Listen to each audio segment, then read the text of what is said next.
Bom dia então a todos e todas as nossas participantes da reunião do nosso grupo de estudos. Eu, pensando agora no curso dessas últimas 2 semanas a respeito de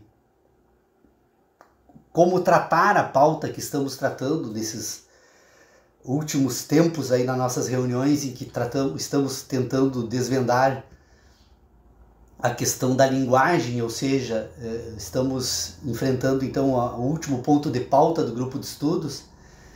E embora a gente venha dialogando já a respeito desse tema nos últimos 4 meses, eu tenho notado que continuamos enfrentando uma dificuldade que tem se mostrado presente desde a primeira pauta do grupo de estudos, que é tentar então resolver de modo definitivo uma questão que está presente em toda essa investigação que estamos fazendo desde que começamos a tratar da pauta, buscando resolver a questão que trata das competências que permitem aos seres humanos entenderem as questões que depois elas tratam pensando.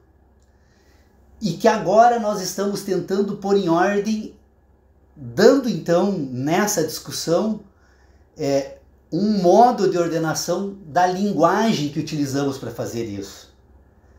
Então nós estamos com 3 momentos desse trabalho agora em curso, e que eles precisam continuar sendo tratados de forma unificada, ou seja, não é possível falar sobre linguagem se nós não conseguirmos compreender como nós fazemos para pensar, e aí, ainda se não estiver claro nessa discussão, como nós entendemos tudo isso, porque entender é o ponto de partida. Nós somos um sistema de inteligência, e esse sistema de inteligência entende porque ele funciona de um certo modo.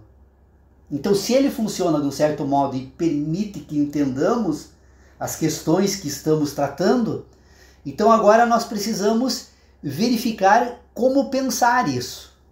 O que nós fazemos quando pensamos sobre isso? Para só depois, então, pôr em ordem a questão da linguagem, porque todos os sistemas estão absolutamente imbricados, ligados uns aos outros. Então, eu estava pensando assim, o que nos leva a ter tanta dificuldade para tratar de assuntos que a mim assim me parece absolutamente simples de serem entendidos. Não são difíceis. Absolutamente simples. Mas que a mim também custou um certo esforço no sentido intelectual de resolver então as dificuldades que no início dessa investigação eu também enfrentava. Então, o que nós temos aqui que tentar resolver? Primeiro, né? Nós precisamos resolver de uma forma definitiva, por exemplo, um problema que nós temos que nos obriga a saber que nós temos um ambiente que é ético no ser humano e que esse ambiente ético é distinto do ambiente moral. Eu resolvi tratar da ética e da moral, não voltar mais àquelas questões que nós tratávamos lá no início, porque ela oferece então agora uma ponte de ligação que nos comunica com o ambiente de dificuldade que nós temos. Bom, primeiro, nós nascemos os seres essencialmente éticos, se formos usar essa divisão que nós estamos fazendo aqui. Ou seja, a ética, ela trata de um ambiente que organiza algo que está íncito nesse sistema de inteligência do indivíduo, que é o ambiente, então, do afeto, do amor,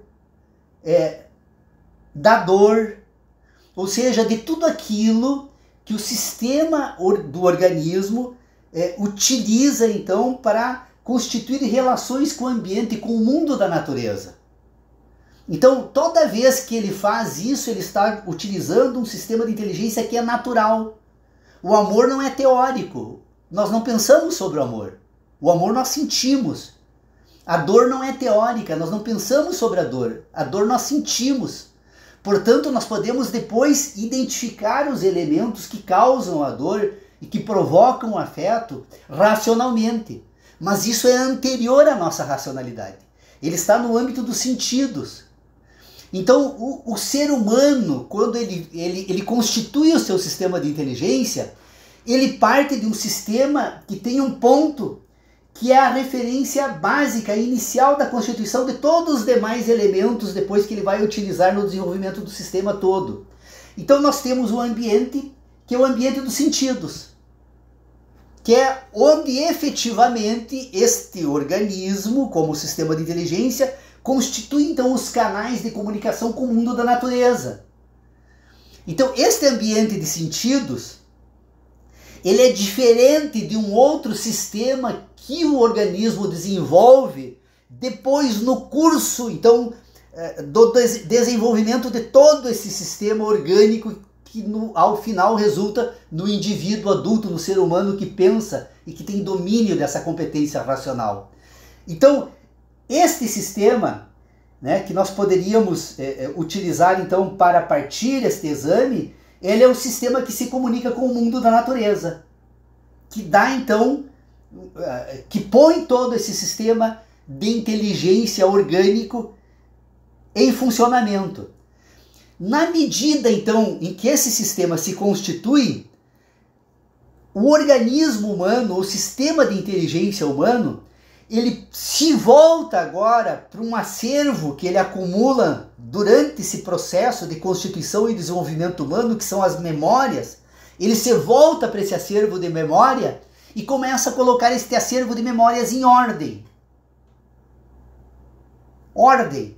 O que é? É relacionar memórias umas às outras.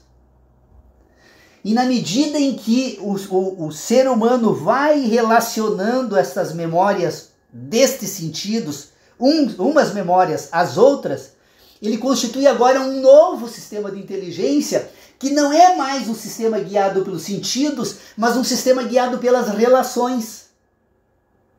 Relações entre memórias. Então ele passa, quando eu trato desse primeiro momento, eu estou falando unicamente do ambiente da ética humana, que é guiada pelos sentidos, que é natural. O organismo, as pessoas, quando se encontram, inclusive reunidas umas com as outras, ou quando se encontram no meio de uma floresta, ou no meio de um lago, de um rio, nadando em dificuldades ou por prazer, todo o sistema de inteligência que ela faz uso nesse primeiro momento é um sistema que organiza os seus sentidos. Então eu poderia dizer que ela tem uma ética, é um modo que ela se comporta na natureza, por isso que é um ambiente ético. Então as relações éticas são relações de comportamento, que podem ser entre seres humanos e também com o próprio meio onde ela vive. Há uma ética do ser humano com a natureza onde ele vive. Então, esse ambiente agora, ele é o primeiro, ele é o único. Quando o ser humano nasce, ele nasce absolutamente amoral, completamente amoral, destituído de uma moralidade. Ele só tem uma ética que ele desenvolve e constitui, e na medida então que esse sistema vai sendo colocado em ordem, ele produz agora uma moralidade. O que é a moralidade?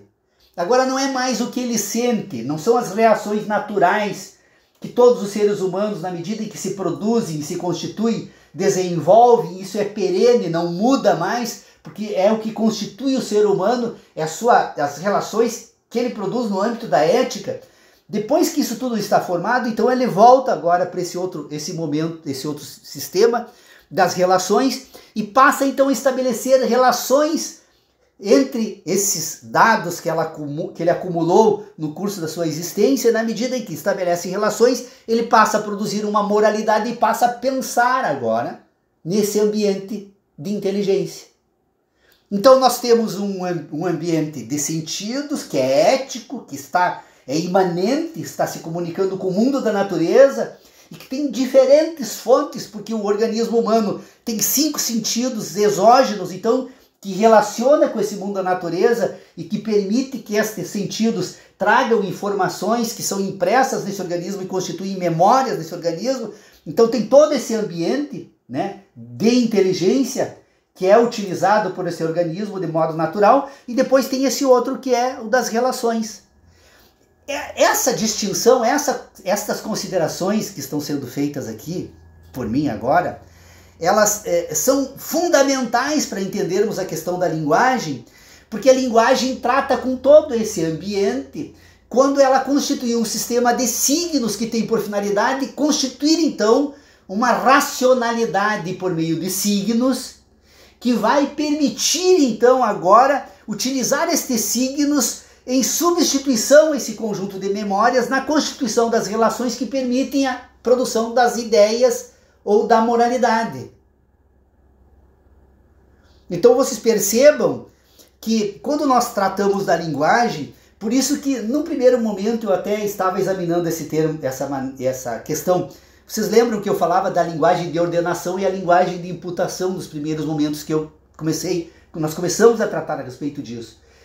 Não que não exista uma linguagem de ordenação, uma linguagem de imputação, absolutamente ela existe, mas ela não é a abordagem que deve ser feita nesse momento das discussões que nós estamos fazendo.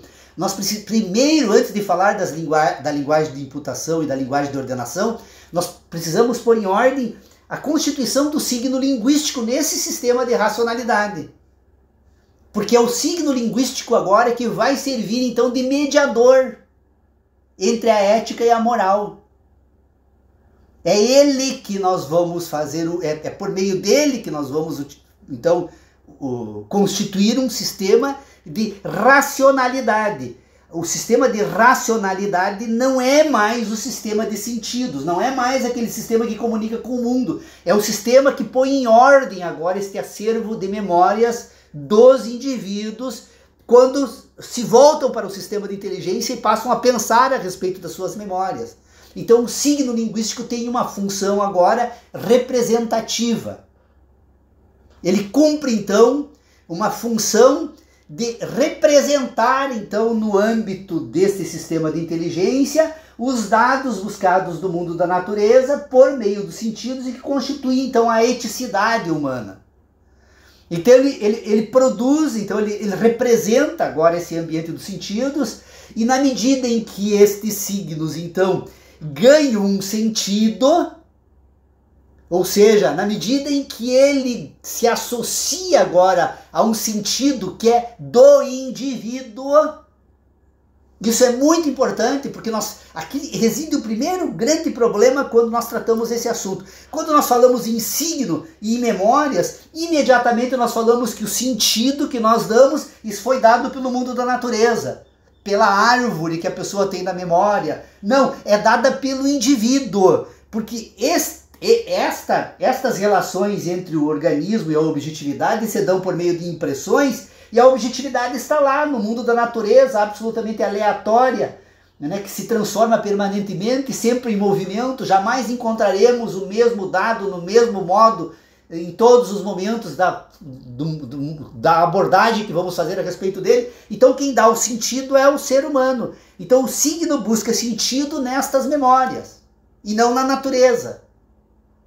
Então, nós temos o signo linguístico, né, que faz uso deste acervo de memórias produzidos pelo mundo da natureza para dar sentido, então, às coisas, a racionalidade, na verdade, né?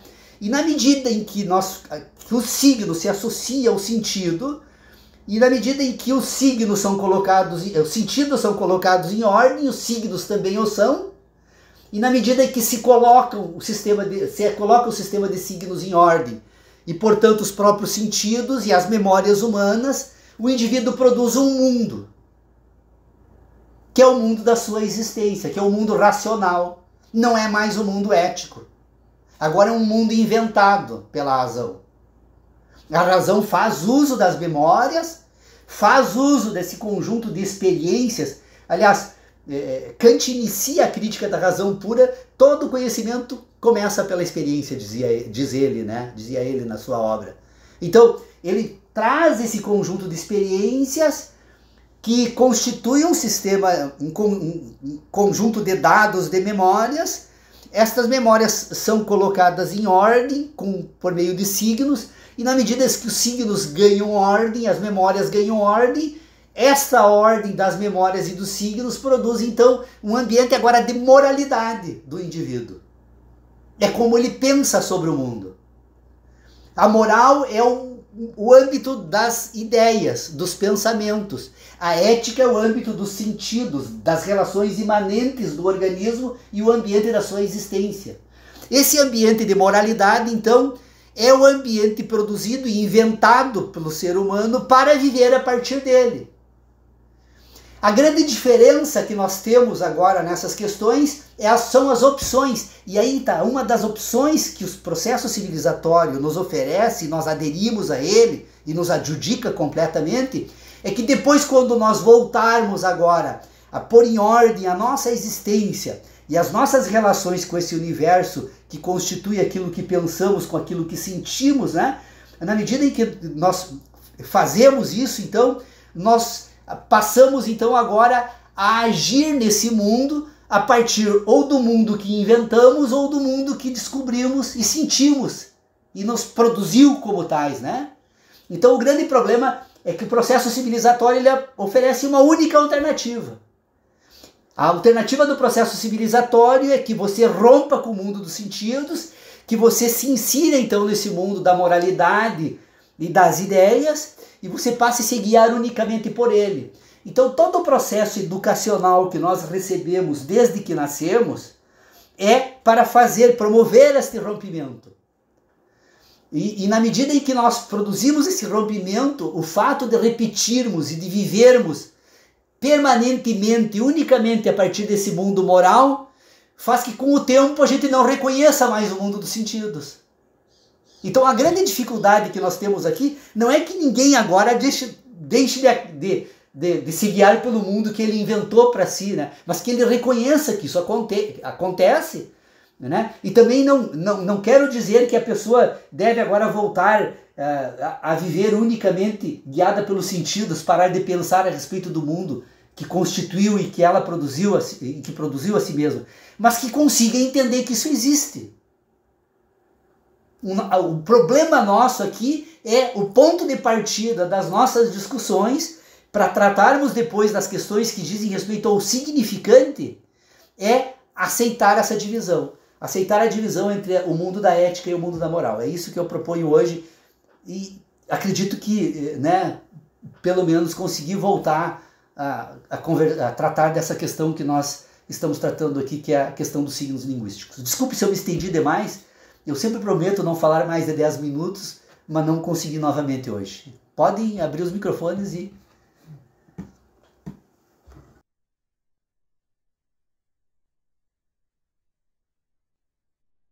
Paulo, eu costumo dizer que nós somos infraestrutura instintiva, né, natural, estrutura afetiva, né, que cada um deveria construir essa estrutura, né. A infraestrutura instintiva é natural, né, essa inteligência da natureza que você fala, né. A estrutura afetiva seria a estrutura que cada indivíduo deveria construir, né? Que precisa construir, constrói ou não constrói, né? Vive com uma estrutura afetiva, né, construída, né, ou sei lá, do jeito que também, né? E daí nessa estrutura afetiva, né, entraria a ética, né, que é de cada indivíduo. Cada indivíduo tem a sua ética, né? E aí depois, então, vem a superestrutura racional, que daí é coletiva, né? E aí entra a linguagem.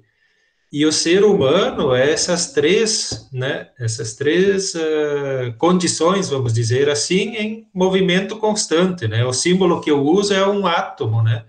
Com aqueles três anéis, sempre em movimento, né? Sempre em interação, né?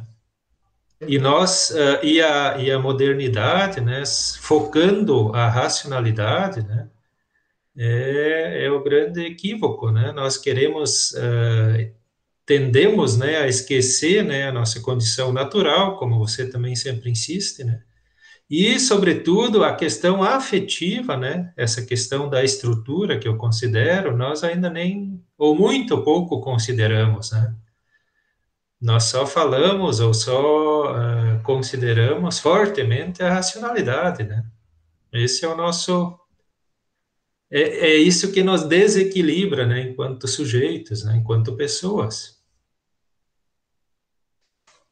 Perfeito, Tércio. Eu acho que é um modo de organizar que não entra em contradição com o que nós estamos tratando aqui. Se a infraestrutura é o organismo bem preparado para tratar, então, agora nessas relações com a natureza, a estrutura, então, você é um momento de desenvolvimento, acho que poderia dizer que também pode ser tratado por espiritualidade ou desenvolvimento dos sentidos humanos, né? E a superestrutura é um sistema que se projeta para fora do indivíduo por meio da linguagem e que constitui a racionalidade, né? E que submete ele também, porque se projeta para fora ao produzir a cultura, né? E a cultura poderia ser inserida nessa superestrutura. Superestrutura cultural, estrutura de desenvolvimento dos sentidos e infraestrutura, esse reconhecimento do sistema todo como um organismo. E tem a medicina, inclusive, que estuda também uma parte dele, né? E que consegue dar boas explicações para uma série de questões que envolvem a psicanálise, tem tentado se tratar muito sobre isso também, né? É bem interessante, Iago. Inclusive, eu ando, quando eu ouço, quando os professores falam, né, da psicanálise, ou sobre, na verdade, do inconsciente, né, eu logo lembro dessa inteligência natural que você sempre fala, né? Na verdade, não é isso aí, a inteligência natural, né, é praticamente o inconsciente que o Freud, né, criou. É um modo de tentar. Poderia ter sido muito mais elucidativo se ele reconhecesse isso e tratasse desse modo, né? Porque fica parecendo o inconsciente como algo transcendente também. Não, é imanente, está no organismo, é a programação que ele recebeu. Por isso que eu admiro muito o método utilizado pelos Imbiá Guarani na educação infantil, quando eles reconhecem o desenvolvimento da espiritualidade e a possibilidade de você desenvolver o espírito do bem ou do mal. E aí eu tenho uma frase que serve muito para tratar sobre isso, né? Que uma vez eu ouvi, acho que é um ditado chinês que diz que dentro do ser humano existem dois lobos, né? Dois animais guerreando, um do bem e o do mal, né? E aí pergunta, mas e qual deles que prevalece? O que você alimenta? Então, na medida em que você desenvolve o espírito do bem, com afeto, você constitui um indivíduo naturalmente do bem, porque essa infraestrutura que o Tércio trata aqui foi produzida desse modo, e ela é perene, você não tem como reverter depois.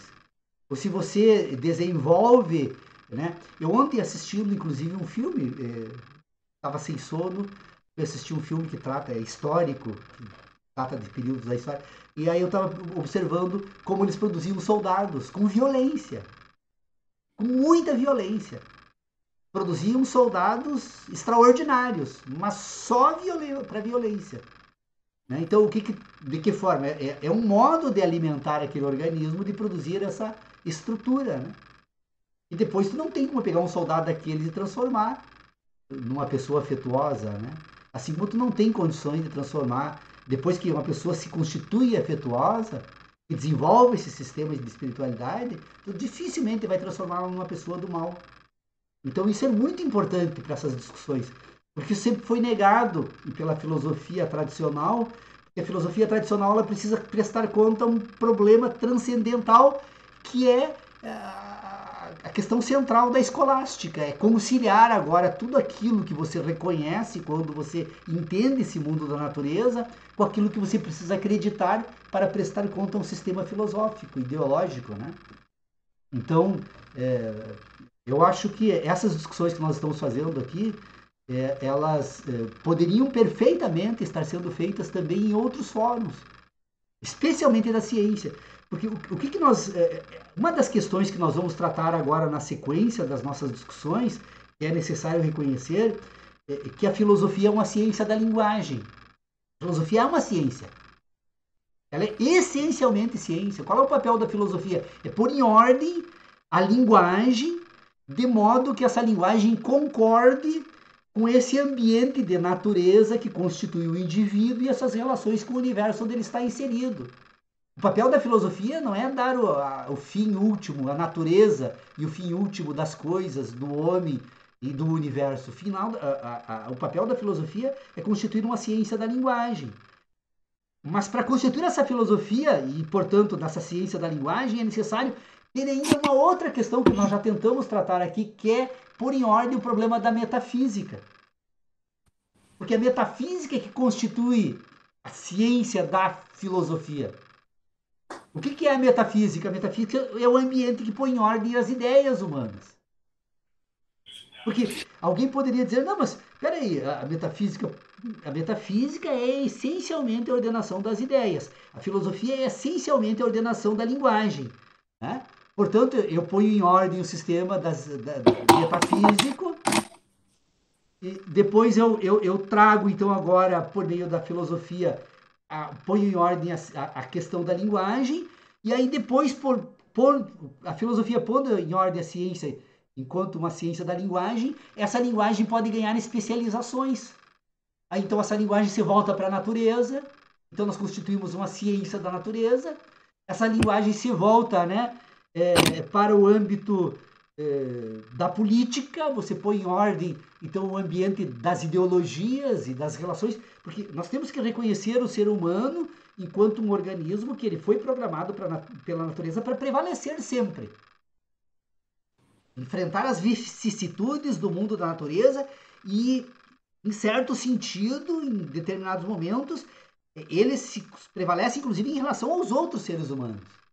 Então, quando nós tratamos da ciência da filosofia enquanto uma ciência da linguagem e trazemos essa ciência da linguagem para o ambiente da política, a função da ciência política, então, agora, é estabelecer os pressupostos mínimos, né, desse grande pacto que a sociedade humana celebra quando delega poderes uns aos outros, né, para que uns seres se submetam aos outros em prol, então, da coletividade ou da vida em grupo, né, dos indivíduos. Então, essa discussão dos signos linguísticos, ela é uma discussão da maior relevância, porque o signo linguístico é o mediador entre a infraestrutura e superestrutura, Tércio, que você trata aí nessa tua discussão. Por que ele serve o papel de mediador? Porque é o signo linguístico que a filosofia utiliza para constituir o sistema que ela produz, que é uma ciência da linguagem. Sem o signo linguístico não haveria linguagem. Não havendo linguagem, não haveria filosofia. E, portanto, não haveria ciência. Então, vocês percebam, este signo linguístico agora ele tem um papel nesse sistema, nessa filosofia da linguagem. Qual é o papel agora? É prestar contas a respeito dos significados que ele utiliza. E também agora ele tem condições de se voltar para o mundo da natureza para tratar do significante. O significante são as relações que se estabelecem entre o universo fenomênico e o organismo na constituição do significado. Então, o significante é o que dá o percurso lógico, é o que permite agora este sistema produzido pela moral se voltar, então, e encontrar um caminho que reconecte essa moralidade com a ética. Paulo, deixa eu tentar colaborar um pouco. Nós temos um professor aqui na Univar que chama-se Passolt, o André Bindé conhece ele. E o Passolt tem um livro sobre ética e moral, ele separa também essa questão. Alguns filósofos não separam muito essa questão, mas ele separa, ele diz, olha, a ética é uma conduta reta entre os iguais, em tese, eu estou resumindo muito, assim, entre os que são do mesmo grupo. Por exemplo, os seres humanos são do mesmo grupo, eles se comportam assim por serem semelhantes. Os deputados, quando se protegem num corporativismo, eles estão agindo eticamente. A moral é aquilo que há um certo julgamento por parte de terceiros, ou seja, como é que eu vou me conduzir em relação a terceiros, a outros grupos. Então, aquela conduta entre os militares, por exemplo, entre eles, um protegendo o outro, em tese, é uma atividade ética. Agora, será que nós concordamos com aquilo? Nós que não somos militares concordamos com aquilo que eles fazem? Aí é uma questão de moral. Então o Passo faz essa diferenciação. Ele diz, ó, dois bandidos que um esconde o outro, que um protege o outro, moralmente para nós isso até pode ser condenável, mas eticamente eles agiram porque eles precisam defender o seu grupo. Essa é a primeira tentativa de contribuição. A segunda, quando tu fala que nós temos que nos proteger e independente da avaliação de terceiros também, eu lembro que o meu pai dizia assim, João, eu tenho notado na biologia e nos bichos que eu criei a minha vida inteira, que quanto mais fraco, mais menor e mais frágil é o animal, naturalmente, e aí seria essa infraestrutura que o Terço coloca, naturalmente, pela sua infraestrutura de fragilidade, ele é mais agressivo. Por exemplo, um pardal é muito mais agressivo do que um elefante. Um peixe, um lambari, é muito mais agressivo do que um tubarão. Por quê? Porque ele necessita, para proteger a sua própria existência, né, a permanência da existência como ser vivo, e aí o Paulo entra na questão humana, que o ser humano parece que foi criado também nesse sentido de se proteger. O ser humano se comportou na natureza de forma muito mais agressiva do que os outros animais que tinham um porte de tamanho muito maior. Então, tentando agregar um pouco a esse raciocínio também do Tércio, nós temos uma infraestrutura que nos dá essa condição ética, né, inicial, e depois nós montamos, e aí vem o que o Paulo diz, o ser humano criou a figura da linguagem, a linguagem possibilitou a filosofia, agora a filosofia tem que dar conta do que foi criado pela linguagem para tentar explicar o mundo da natureza, tem que fazer um trabalho de volta, parece que tem que vir de lá para cá agora. Afinal, esse símbolo tem um significado, mas tem um significante. Como é que eu trabalho essas duas coisas agora? E aí ele se volta para o mundo da natureza. E aí, concluindo, quanto mais nos afastamos, Paulo, do mundo da natureza, mais nos aproximamos do mundo da moral? Seria uma pergunta. Bom, eu penso que, na verdade, essa questão que você trata do teu colega aí da universidade, ela é um modo, assim, de pôr em ordem algumas instituições humanas. Porque quando você trata, por exemplo, do indivíduo dentro da sociedade e agindo a partir de certos grupos, eles constituem uma ética própria naquele ambiente deles. Mas a ética não é apenas estas relações, a ética é um modo de comportamento, é como as pessoas se comportam quando agem a partir daquilo que elas efetivamente sentem. Tem um desejo presente nestas relações ali que é ou de ganhar dinheiro, ou de exercer o poder. Então, esse desejo é o sentido que constitui a ética. Por isso que aqueles agrupamentos se identificam e agem coletivamente. Mas quando nós falamos da ética, nós temos que trazer a ética num sentido muito mais amplo, que é as relações. Então, vamos constituir então agora uma generalização máxima, que obviamente eu só vou utilizar como exemplo, é como constituir, por exemplo, o afeto, o amor, e como constituir o medo, né? A dor. Então, são sentidos éticos, porque se comunicam. O medo é algo natural, o medo não é algo pensado.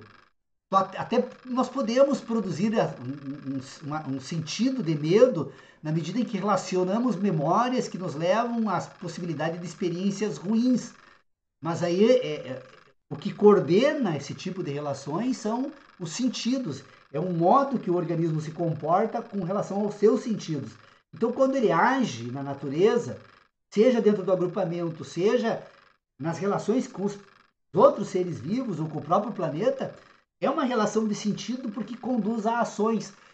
Eu vi, quem organiza dessa forma, diz o seguinte, que a ética é relacional. Quando você fala em ética, está sempre relacionando a algo concreto da natureza, né? Então, por isso que ela tem uma ética. Enquanto que a relacional nesse âmbito de sentidos, né? Do ser humano e coisas e objetos. Enquanto que a moral é uma ordenação das ideias que se tem sobre isso, né? Então, A ética seria o ser e a moral seria o dever ser daquele agrupamento. possivelmente, sim, sim, É que a moral, eu trato a ideia de moral com um sentido muito mais amplo. A, Todos os sistemas de ideias são sistemas morais. a ética seria mais o instinto, né? A questão Sim, mas instintiva. E a moral seria algo desenvolvido a partir do somatório a cultura.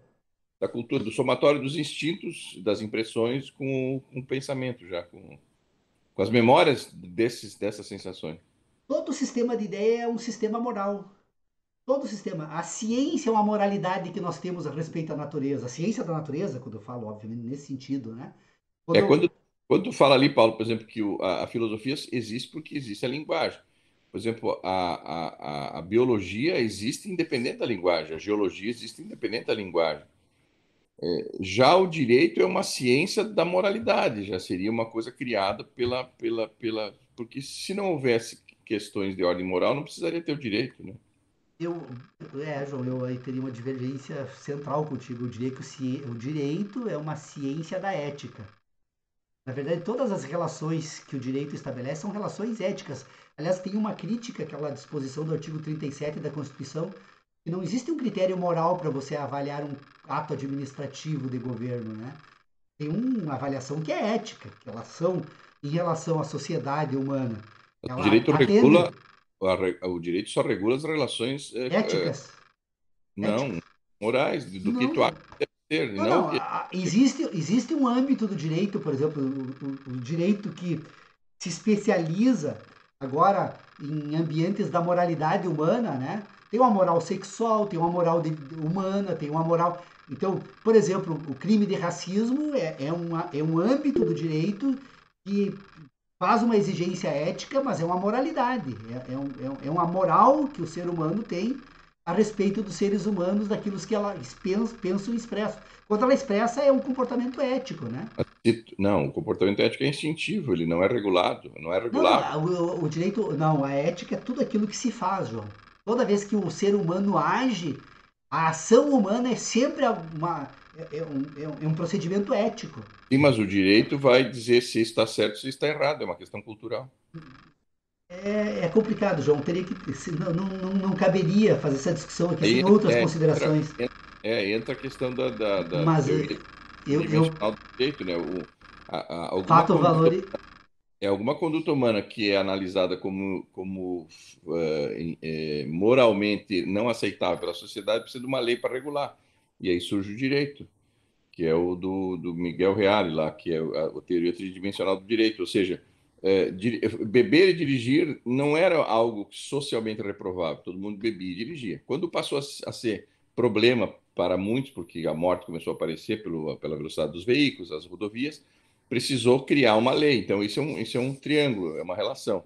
O fato, o dano causado pelo fato e a lei que regula o fato. Então, se cria uma lei para poder. Então, essa é a teoria tridimensional do direito. Sempre tem que haver esses três pontos: tem que ter o fato social, a importância ou não desse fato. Se tiver importância, se produz uma lei. Se não tiver importância, deixa assim. Matar formiga não tem importância social por enquanto. Então, não tem nenhuma regra de direito que proíbe matar formiga. No momento que nós acharmos que as formigas são importantes para o meio ambiente e para todos, nós vamos criar uma regra minimizando a morte das formigas. Assim nós fizemos com a lei seca, a lei Maria da Penha. Sempre é um fato que passa a ter importância no mundo da moralidade, não da ética, e sim da moralidade, é que precisa ser regulado. Só para. Não, concordo, João. Essa teoria tridimensional que trata esse fato, então, em valor e norma, que são esses três momentos da Constituição de uma proposição jurídica, ela, na verdade, ela é, Fato, valor e lei, porque a lei, norma se produz depois da é. interpretação. Segundo Eros, fato, valor e texto, então, né? É, Fato, valor e texto. E a norma é o resultado final da aplicação dos três, né? isso. Mas, João, assim, ó, perfeito. Na verdade, o problema que o direito trata agora tem implicações aí da natureza política. Não adianta a gente. Porque o fato ele é em si, o que, que ele é? É o dado ético que é tomado em consideração na constituição da norma. Porque se não existe algo que envolve um comportamento humano, não tem como o direito trazer para dentro do sistema. Nós estamos ainda na fase do ser, né? Não, não, pois é da natureza. Então tem algo acontecendo, portanto, das ações, dos sentidos, e portanto é ético. Então a Isso. base do direito é esse elemento. Agora, o modo em que nós atribuímos sentido a isso, que é o momento, então, agora que esse fato se insere para o ambiente de preocupação cultural, de forma a receber, então, um texto que trate disso, um enunciado, uma norma. Passa a ser a moral, né? Então, agora sim, constitui um ambiente de moralidade. Mas é como você pensa sobre isso. Então, o direito regula, o direito regula a moralidade, não a Não, não, ética. ele trata Ele passa os. da ética, mas ele regula o que a gente acha que é o que é o ideal. O texto em si é um enunciado moral. É. E tem o propósito de tratar sobre um fato Texto, ético, texto em si comportamental. é a explanação da É. moralidade, né? É a Não, explicitação. aí sim, aí nós concordamos. Isso. O André Bindé aí nesse espaço sideral, André Bindé, o que que nos dizes aí da. O André, o Não, Tércio é mais pessoalmente edíoco. eu gostei que a explicação da raiva do Pincher, né, foi colocada pelo João ali, né? Do passarinho pinto também Não, tem. não, da raça do cachorrinho Pincher, né? Quanto mais frágil, mais raiva, né?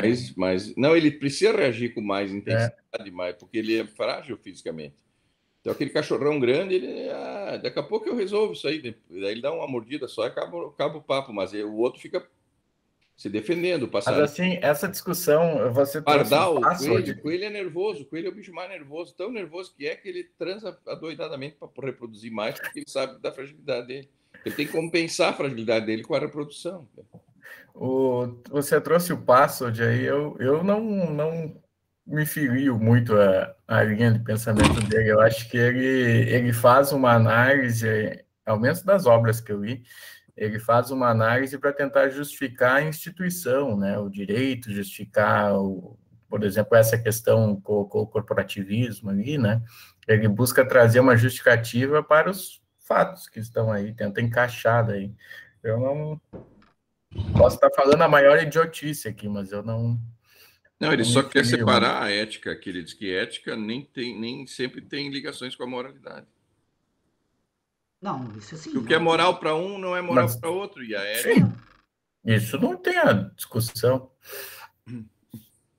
É que, na verdade, a ética e a moral são dois ambientes absolutamente distintos. É possível Pois Mas fazer é um que eu corte estava lendo, agora eu epistemológico entre os vou dois. procurar, vou provocar o Tércio aqui. O Tércio tem outras palavras, posso dizer também.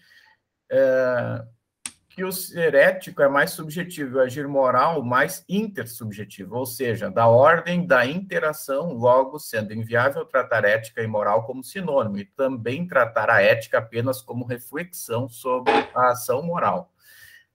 By Tércio. Vai, Tércio. Eu acho que o Tércio ali coloca, né, quase que uma como pressuposto da outra. Pois é, mas o problema é que a ética, a ação moral não existe. Quando tem ação, ela invadiu o âmbito da ética. A moral é a ordenação do sistema de ideias. A moral é o que produz o sentido. A função da moralidade é dar sentido. Se tudo isso se constitui no ambiente da linguagem, então todas as relações do signo, né, com os sentidos são relações morais. Sentido no sentido. Agora, eu preciso. Isso é uma dificuldade terrível. E nós estamos fazendo uso da linguagem para tratar de algo que não está distinto. Eu falo sentido no sentido das relações que o signo estabelece agora com as memórias humanas. Então, porque toda vez que o signo ganha significado, ele precisa estar relacionado a um sentido. Né? Aliás, tem uma parte dos signos, né, que ela constitui significado a partir de um outro signo também. Que são aqueles signos que não têm significante. São signos utilizados pela matemática e pela geometria pura. São eles, são poucos, mas existem. Mas o signo, quando ele busca sentido, agora eu estou falando das memórias. Quando eu falo agora do sentido da ética, eu estou falando dessa infraestrutura que o Tércio fala. Agora do sentido enquanto organismo. não mais quanto memória de sensações. Porque tem o sentido que são memórias de sensações e tem sentidos que fazem parte dessa infraestrutura que permite ao organismo produzir memórias de sensações. Então, isso é uma coisa que eu vou ter que tomar mais cuidado para as nossas próximas reuniões. Talvez eu não esteja atento agora, foi ótimo, inclusive, essa nossa fala.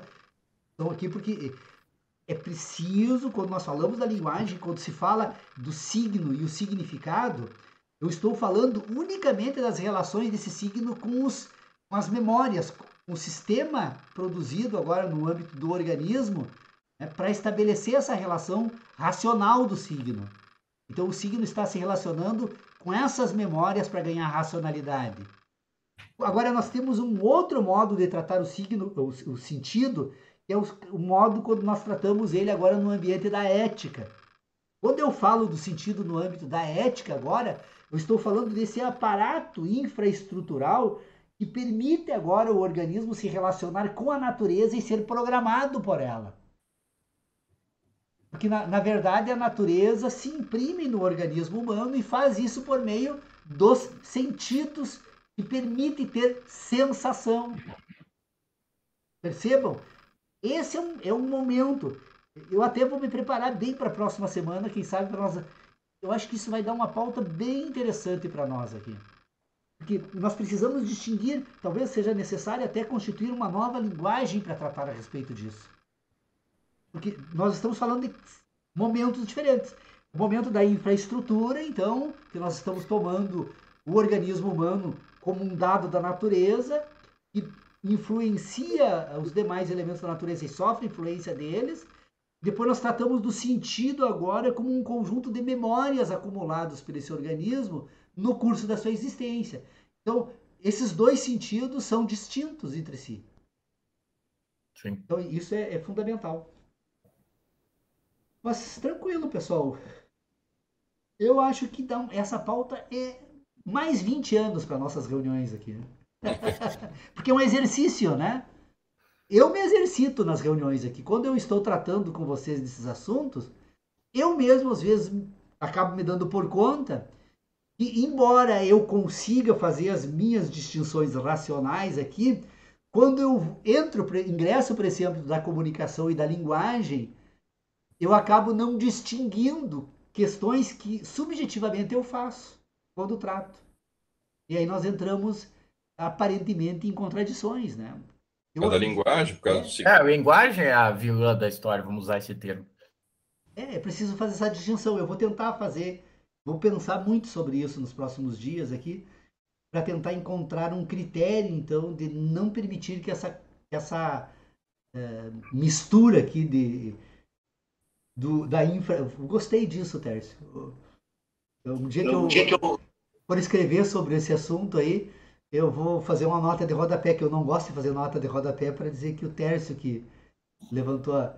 Não, é que você, de fato, você trata, em vez de falar em organismo, é infraestrutura orgânica, né? É o hardware, né? Nós poderíamos dizer, se fosse falar de informática, né? Você tem uma infraestrutura. Depois, não sei se estrutura seria ainda o mais adequado, mas é uma boa ideia também ter agora um segundo momento em que essa infraestrutura entra em operação, né? E aí, ao entrar em operação, ela vai produzir uma parcela considerável agora do aspecto funcional dessa infraestrutura. Então, desenvolvida essa estrutura, então agora ela se projeta para fora desse sistema todo nas interações culturais. Mas qual é o limiar de tempo onde termina a infraestrutura e começa a estrutura? Também tem isso, né?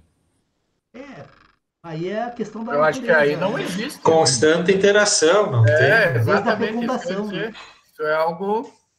Por isso o átomo, penso sempre no átomo como símbolo, né? Os três anéis sempre em movimento, né? A infraestrutura e é isso que dá alimentada, né? É o movimento dos três anéis que dá potência, né, para o átomo, né? Isso tudo no plano da ética ainda. Como? Isso tudo no plano da ética. Produz o sistema. Esses dois momentos.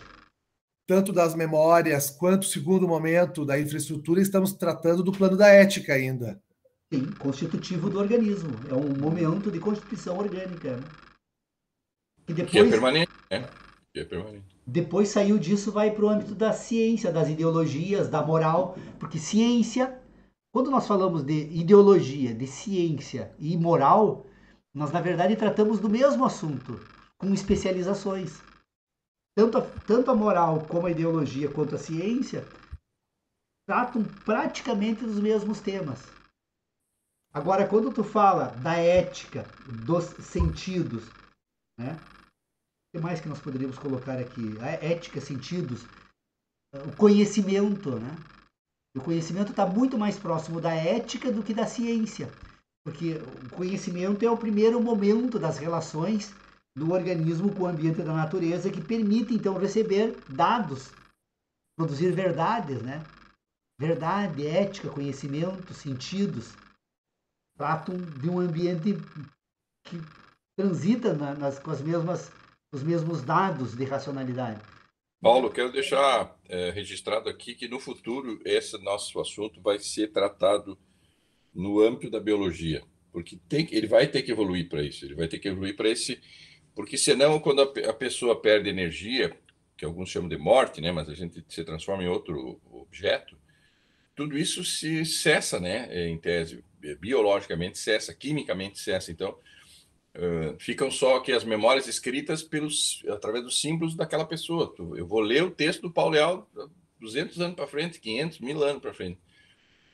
Embora aquela constituição, aquela infraestrutura desapareceu, né? Mas ficou a estrutura dele, que ele montou, que ele deixou. Então, é uma questão muito biológica também, essa questão desse. É que a gente não sabe esse assunto, então não tem nem como entrar nesse assunto. João, mas a infraestrutura e a estrutura se projeta para os próximos organismos. Em parte. Não sei lá se em parte ou totalmente, porque, na verdade, onde se situa a parte do conhecimento? Na estrutura.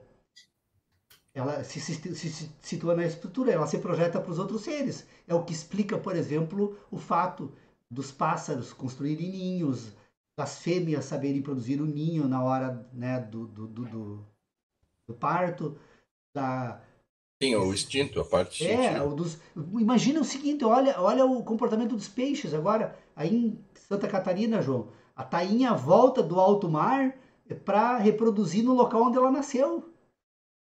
E os filhotes vão fazer o mesmo, por quê? Porque a infraestrutura e a estrutura se projeta para os demais, para os descendentes, né?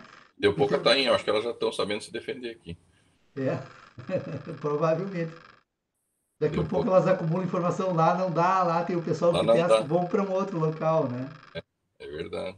Mas eu acho que essa questão é bem interessante. Eu acho que o Tércio deu uma expressão linguística que ajuda a entender, né? Então, primeiro, vamos ver, Tércio.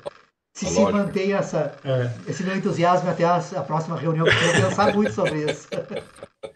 Na verdade, eu sempre pensava, na verdade, Marx usa esses conceitos de infraestrutura e superestrutura, né? E eu sempre pensava também a partir desses dois conceitos, né? A infraestrutura, então, seria natural e a superestrutura seria racional.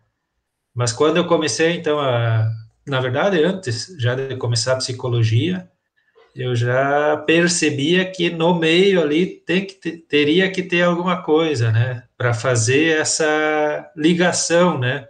Entre a nossa condição natural e a nossa condição racional. E aí, o que faz essa ligação, então eu cheguei nessa questão da estrutura, que é essa questão da afetividade, né? Que cada ser humano, essa estrutura afetiva, né? Que deveria estar no meio entre, né? A infraestrutura e a superestrutura. O que seria essa estrutura afetiva? Seria justamente a característica individual, né, da questão afetiva, né, de cada... E aí eu situo a ética, né, porque cada indivíduo tem a sua ética, a sua forma de sentir em relação à afetividade, né, isso é individual. Cada um tem a sua, né? Não tem estrutura afetiva de família, nem de, né, de coletivos. A estrutura afetiva é de cada indivíduo. Cada indivíduo tem que sentir por si mesmo, né? Fazer as suas experiências afetivas, né? Não tem estrutura afetiva de casal. Não tem infraestrutura afetiva de casal. A infraestrutura afetiva é de cada indivíduo, né? Inclusive, a última crônica que eu escrevi é justamente em relação a isso, né? Pegando pesado em relação aos casais, né? Eu cheguei a perceber que, na verdade, o indivíduo, né? Ele não deseja a outra pessoa. O que ele deseja é sentir o que ele sente quando ele está com a outra pessoa, né? O que ele projetou que a pessoa seria para ele. Na verdade, o que ele sente nele, né? No organismo dele. É isso que a pessoa quer. Ele não quer a outra pessoa. Ele não ama a outra pessoa. O que ele ama é sentir o que ele sente quando ele está com o que ele deseja, né? É sentir o que ele sente quando ele está com a outra pessoa. Isso. Ou seja, a questão é egoísta, somos ultra egoístas, né? Individualistas. E essa infraestrutura, né? Então, aí entraria essa infraestrutura afetiva, né? O que eu sinto, né? Quando eu estou com as outras pessoas, né? Essa infraestrutura é de cada um, né? Cada um sente da sua forma. Eu não posso sentir pelo outro, né? Nem pelos meus filhos, nem, né? No caso, quem tem filhos, né? Não pode sentir pelo filho. O filho tem que fazer as suas experiências, né? Viu, Tércio? Afetivas. Um dia eu perguntei para o meu pai, tá, mas e o amor da mãe pelo filho? Aí meu pai disse, não, é que a mãe, ela no fim, ela se ama, e o filho é a possibilidade dela permanecer viva por mais tempo. Então, ela protege aquilo que protege ela por mais tempo. Então, ela se joga, uma leoa, uma mãe se joga na frente de um leão para proteger o filho, porque o filho é uma projeção dela por mais tempo na existência. Então, ela está defendendo, no fundo, a sua própria existência por mais tempo através do filho.